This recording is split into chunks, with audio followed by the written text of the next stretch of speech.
अस्सलाम वालेकुम एवरीवन। उम्मीद करती हूँ कि सब खैरियत से होंगे। फजर की नमाज़ पढ़ के फ्री हो गई थी और दूसरा काम होता है हमारा किचन में एंट्री। तो बस मैं भी किचन में आई और किचन को देख के बहुत खुशी हुई क्योंकि किचन साफ़ था। और बस यहाँ पे मैं नाश्ते की तैयारी करूँगी। नाश्ते में मैं ऑमलेट बना रही थी, तो ऑमलेट के लिए मैंने सारी चीज़ों की कटिंग कर ली जल्दी से। ये बस मैं सादा सा एक पराठा बनाऊंगी, रोटी बनाऊंगी और रोटी में ये मैं ऑमलेट लगा दूंगी। हस्बैंड ने कहा कि मुझे नाश्ते में भी यही चाहिए और लंच में भी यही चाहिए, तो बस मैं जल्दी जल्दी कटिंग कर लूँगी और फिर सारे बेसिक मसाले इसमें डाल के, अंडे वगैरह डाल के इसको साइड पे रख दूँगी। और आटा मैंने पहले से निकाल के रखा हुआ है और आटा सिर्फ 2 रोटी का ही था मेरे पास। तो बाकी मेरे पास ब्रेड है, बच्चे वगैरह उठेंगे तो ब्रेड खा लेंगे।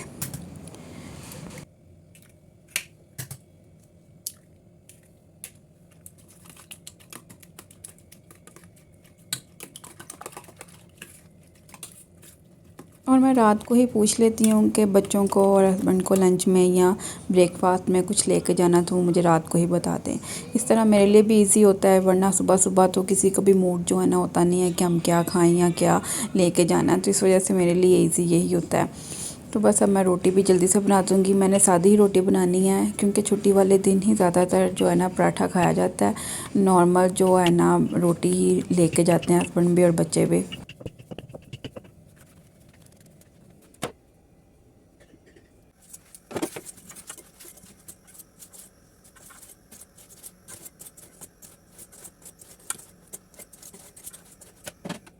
रोटियां मैंने पका ली थी और लास्ट पे मैं बस ये ऑमलेट बना लूँगी और जल्दी से जो प्लेन रोटी बनाई है उसी में लगा दूँगी और उसको मैं पेपर में रैप करके तो उनका टिफ़िन जल्दी से पैक कर दूँगी। और उसके बाद बच्चों की बारी आ जाएगी। सुबह के टाइम बहुत जल्दी गुजरता है, जैसे ही बच्चे और हस्बैंड चले जाते हैं तो टाइम ऐसे रुक जाता है। तो फिर सारा दिन अकेले घर में कुछ समझ नहीं आती कि क्या करना है क्या नहीं करना। सफाई में ही गुजर जाता है, कभी कुछ कर लो घर का काम तो कभी कुछ कर लो। लेकिन जब रात में हस्बैंड आते हैं या बच्चे स्कूल से आते हैं तो वो यही पूछते हैं आपने क्या किया। तो बस यहाँ पे नाश्ता भी जो है और लंच वो रेडी हो गया। इनको अच्छे से मैं रैप कर दूँगी और टिफ़िन में डाल दूँगी। तो सब चले गए थे अपने अपने काम पे, बच्चे स्कूल चले गए, हस्बैंड जॉब पे चले गए और यहाँ पे सारा जो है सामान पड़ा हुआ था वो उठाने लगी थी। ये टीवी ट्रॉली है, लेकिन टीवी ट्रॉली कम, घर के सारे जो डब्बे हैं ना वो इसके ऊपर पड़े हुए हैं। टीवी ट्रॉली कम लग रही है ये। तो बनाना, रस, बिस्किट, जो भी चीज़ें हैं ना इसके ऊपर थी, मेडिसन, टाई, मेरी मशीन का स्टार्टर, सब कुछ इसके ऊपर बच्चों ने रखा हुआ था।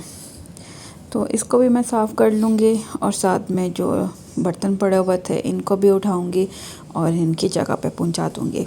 जब मैं क्लीनिंग करने लगती हूँ तो फिर मैं कोई ना ड्रामा लगा लेती हूँ और ऊंची आवाज़ उसकी कर लेती हूँ। बस साथ में उसकी आवाज़ सुनती रहती हूँ और अपनी सफाई भी करती रहती हूँ। रात में अगर कोई ड्रामा आया है तो फिर मैं वो रात में नहीं देखती हूँ, सुबह मॉर्निंग में जब मैं अपनी सफाई करती हूँ या बर्तन वगैरह धो रही होती हूँ तो फिर मैं वो लगा लेती हूँ, तो साथ साथ मैं वो देख लेती हूँ। तो बस मैं भी ये सारी मेडिसिन वगैरह जो पड़ी हुई थी वो भी मैंने उसी के ऊपर में डाल दी, क्योंकि मैं फिर जब बैठूँगी ट्रॉली साफ़ करने के लिए तो वो सारी मैं जो है ना साफ़ कर लूँगी। साफ़ सुथरा घर जो है ना अच्छा लगता है और साथ में सुकून महसूस होता है। संडे वाले दिन हस्बैंड घर होते हैं तो बच्चों से कहते हैं तुम्हारी माँ ने सफाई तो कर दी है तो अपनी ड्यूटी जो है ना पूरी कर दो, जल्दी से जो है ना बेडशीट वगैरह ख़राब करो, चीज़ें वगैरह फेंकना शुरू कर दो। लेकिन जैसे ही बच्चे आते हैं स्कूल से तो सारी चीज़ें जो है ना इधर की उधर कर देते हैं और बाद में भी ये सुनने को मिलता है जी हमने गंद कहाँ डाला है। सोफ़ा कवर जो है ख़राब हो जाए या बेडशीट ख़राब हो जाए ना तो मुझे बहुत ना उलझन सी होती है। मुझे ये होता है सोफ़ा कवर भी बिल्कुल साफ़ सुथरा हो, इसमें कोई सलवट वगैरह ना पड़ी और बेडशीट भी बिल्कुल साफ़ हो।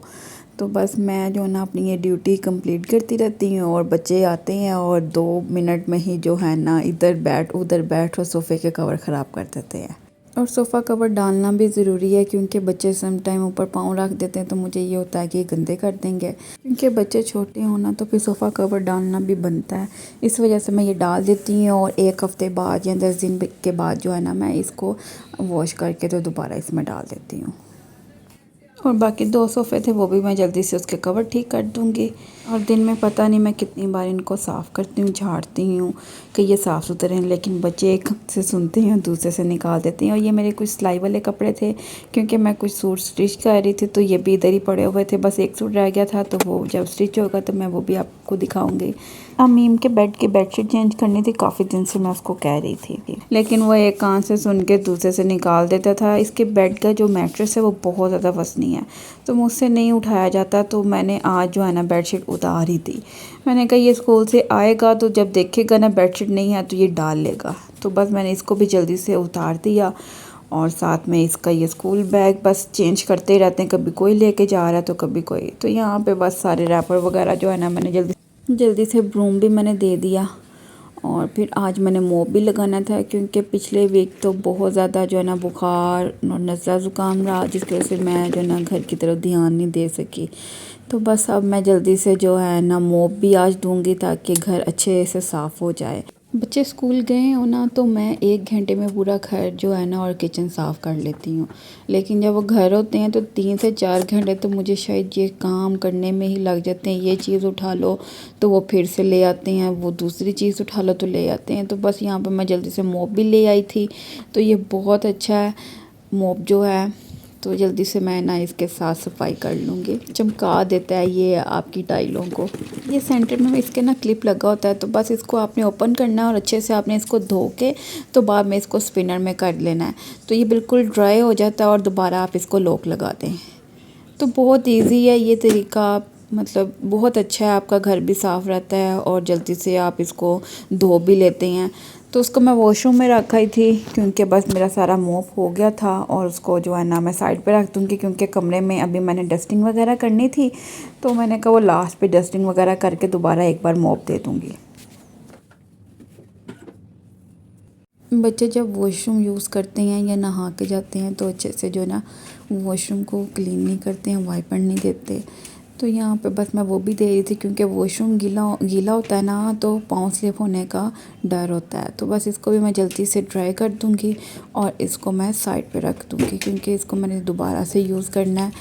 तो बस यहाँ पे क्लीनिंग मेरी हो गई थी कंप्लीट, और हाथ मुँह मैं यहाँ पे धो लूँगी और ख़ुद को भी फ्रेश कर लूँगी।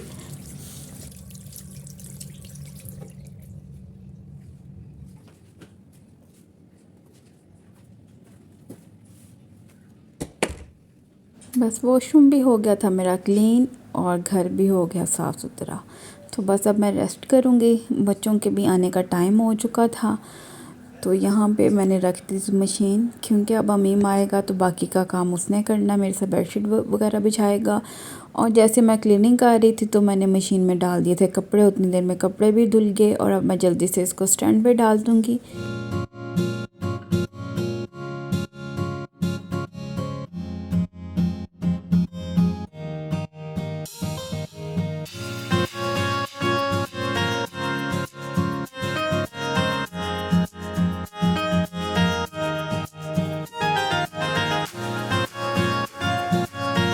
सारे घर के काम हो गए थे ख़त्म। बच्चे आके थे स्कूल से, उनको मैंने दे दिया खाना। और ये मैं अदरक लहसुन लेके आई हुई थी, तो बस आज जल्दी से मैं इनको बना लूँगी, छील लूँगी। तो बाद में छील के अच्छे से मैंने इनको धो लिया था, और धो के तो मैंने इनको डाल दिया जग में।